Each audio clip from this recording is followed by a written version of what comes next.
الحمد لله الأكرم الذي خلق الإنسان وكرم وعلمه من البيان ما لم يعلم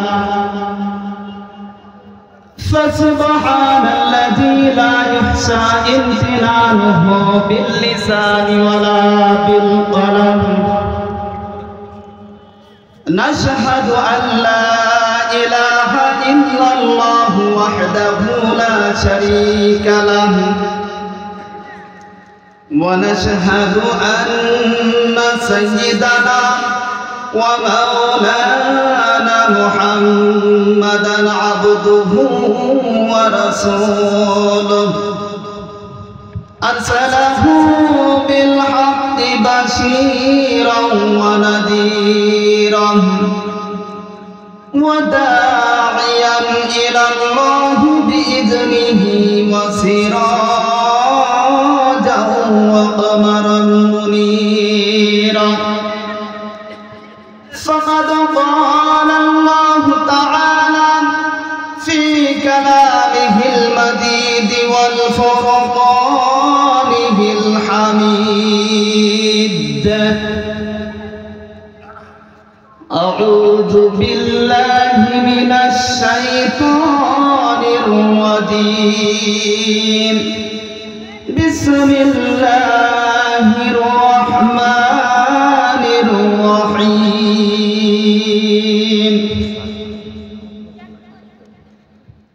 الله لا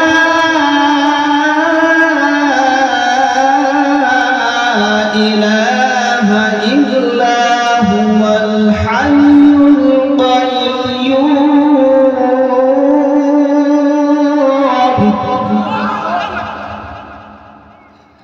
لا تأخذه سنة ولا نوم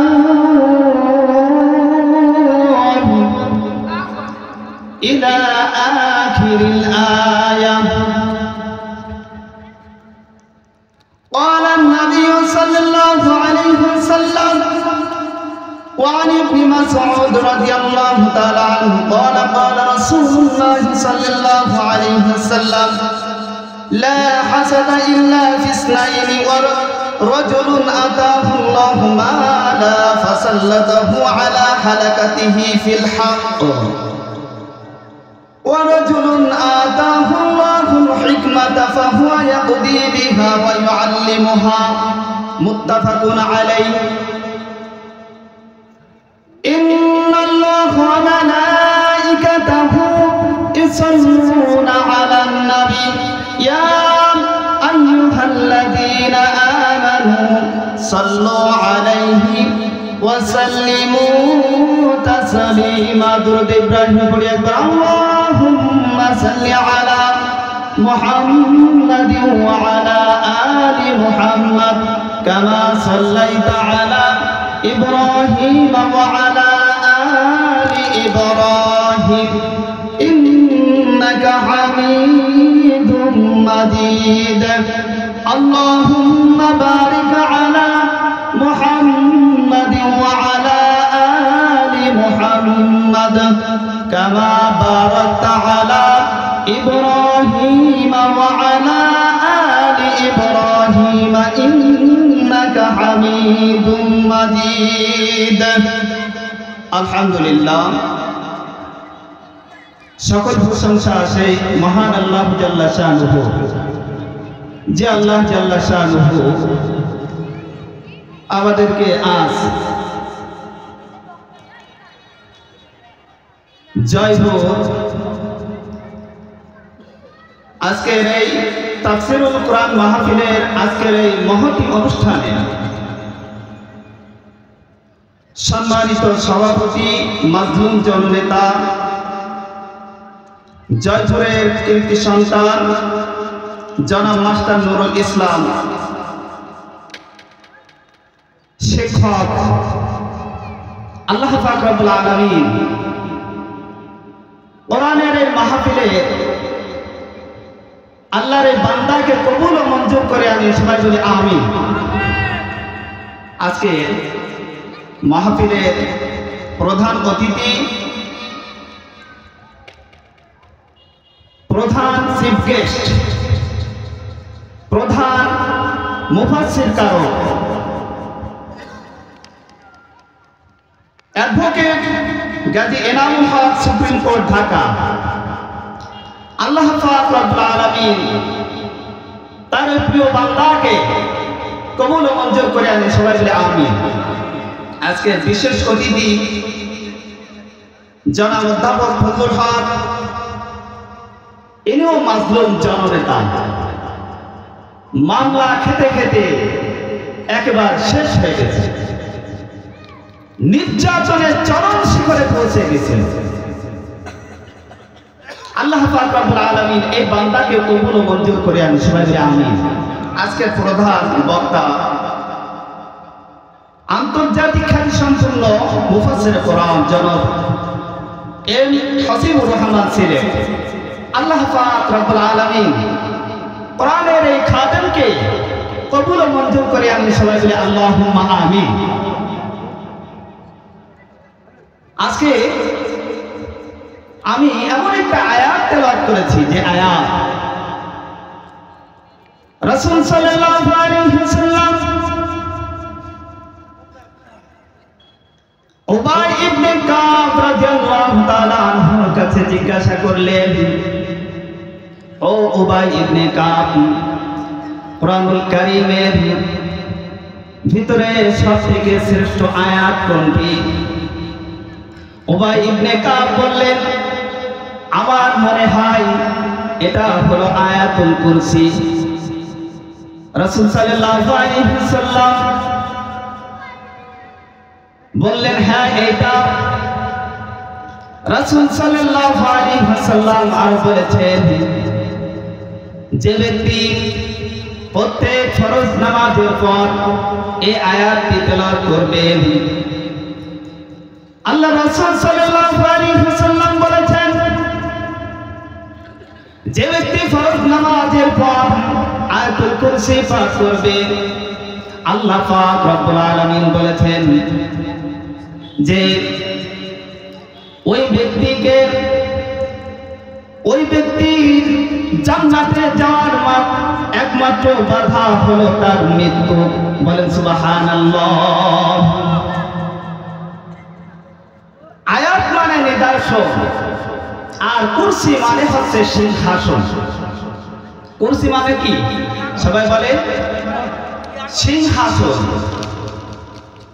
বা চেয়ার, যেটাই বলেন না কেন।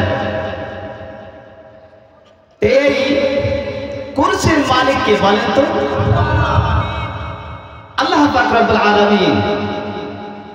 আল্লাহ পাক রব্বুল আলামিন এই ক্ষমতার মালিক হলেন আল্লাহ পাক রব্বুল আলামিন।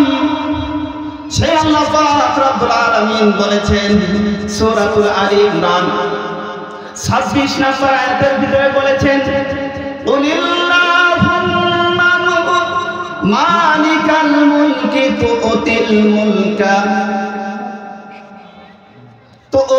মুলকা মান তাশাউ ওয়া তানজিউল মুলকা মিম্মান তাশাউ ওয়া তুইজ্জু মান তাশাউ ওয়া তুযিল্লু মান তাশাউ বিয়াদিকাল খায়র ইন্নাকা আলা কুল্লি শাইইন কাদির। বলেন আল্লাহু আকবার। আল্লাহ পাক রব্বুল আলামিন বলেছেন, হে রাসূল আপনি বলে দিন, এই রাজত্বের মালিক আমি আল্লাহ।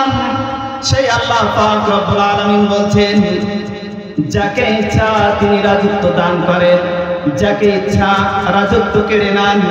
ওয়া তুইজ্জু মান তাশা ওয়া তুযিল্লু মান তাশা। ইজ্জত দেওয়ার মালিক আল্লাহ, বেজ্জতি করার মালিক আল্লাহ। এই রাজত্ব দিয়েছিলেন কে বলেন তো সবাই? আবার কেড়ে নিলেন কে?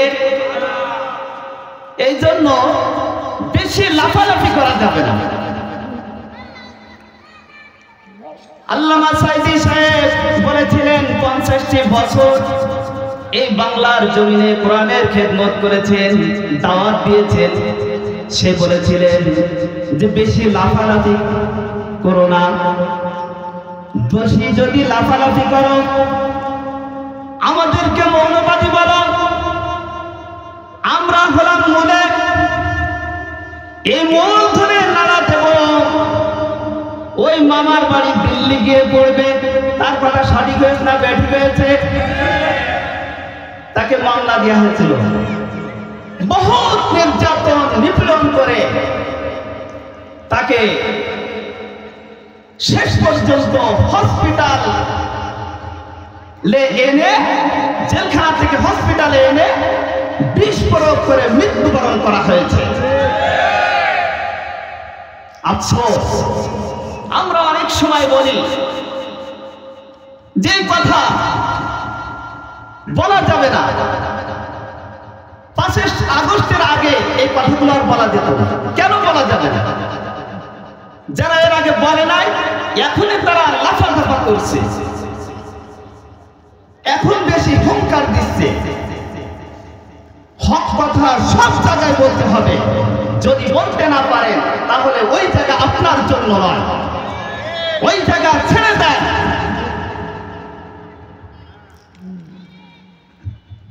এই জন্য আল্লাহ পাক রব্বুল আলামিন বলছেন,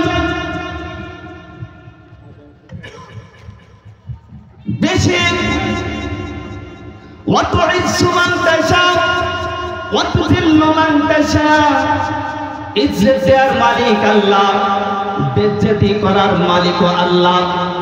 ইজ্জত দিয়েছিলেন আল্লাহ, আবার আলেম উলামাদের উপরে নির্যাতন নিপীড়ন করার কারণে আল্লাহ পাক রব্বুল আলামিন এই দেশ থেকে বেজ্জতি করে ওই যে দুপুরে খাবার রান্না করেছিল কিন্তু খেতেও পারে না, তার আগেই দিল্লি গিয়ে চলে গিয়েছে।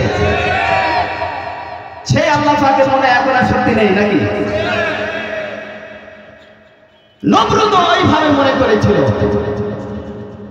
সকল ক্ষমতার উৎসকে বলেন তো সবাই, কিন্তু এরা বলেছিল সকল ক্ষমতার উৎস জনগণ।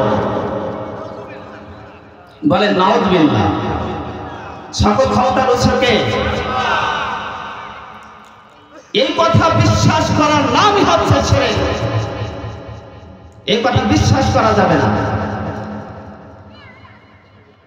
নমরুদ ইব্রাহিমকে বলেছিল, ও ইব্রাহিম, তোমার আল্লাহর কেমন ক্ষমতা? তখন ইব্রাহিম আলাইহিস সালাতু ওয়াস সালাম বলেছিলেন, আমার আল্লাহ জীবিতকে মৃত্যু দান করে।